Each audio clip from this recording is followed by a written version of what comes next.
Okay, so I'm doing a little reading from one of my favorite books, as requested by my friend John.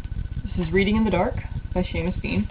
It is basically a book about a young boy in post-war Northern Ireland, going through, normal childhood in a less than normal setting for his childhood, and going through his life with a family that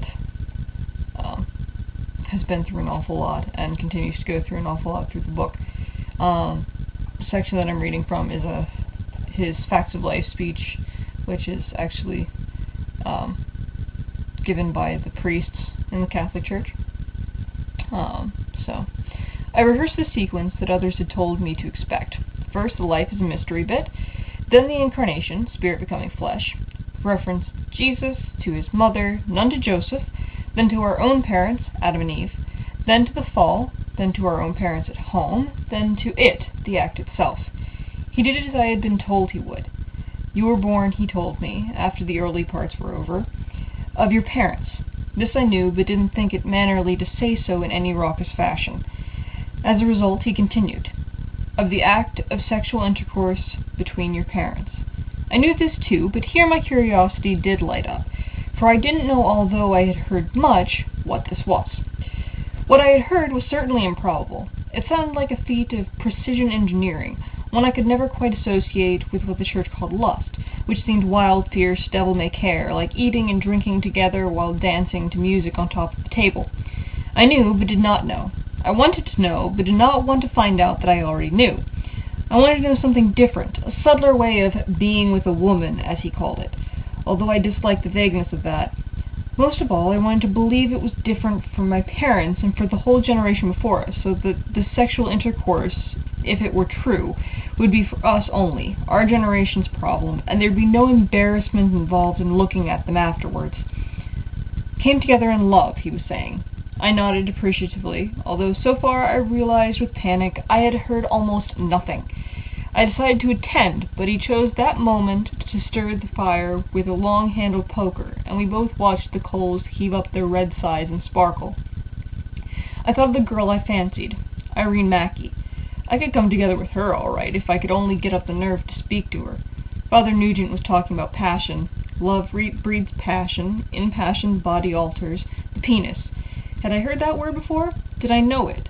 I knew it, but I'd never heard it. I nodded vigorously. Penis! So that's what they called it. Yes. A moment later he said vagina, and was asking me if I knew that word, and what it was. I knew what it must be. I couldn't envisage it, and when he asked me if I knew where it was, I gave a slightly hysterical smile and said yes I did.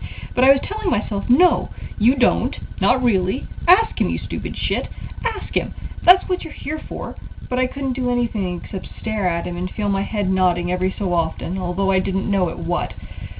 For all I could see were his lips moving back and forth, up and down, and his teeth appearing and disappearing, and the firelight glinting on his glasses at times, so that his eyes seemed balefully red, and his black soutane gave him the appearance of a strange animal with burning eyes that was leaning forward, purring, to spring.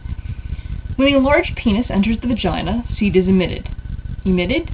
Holy Christ, emitted? He emit it. What word was that? I forced my voice out. He what?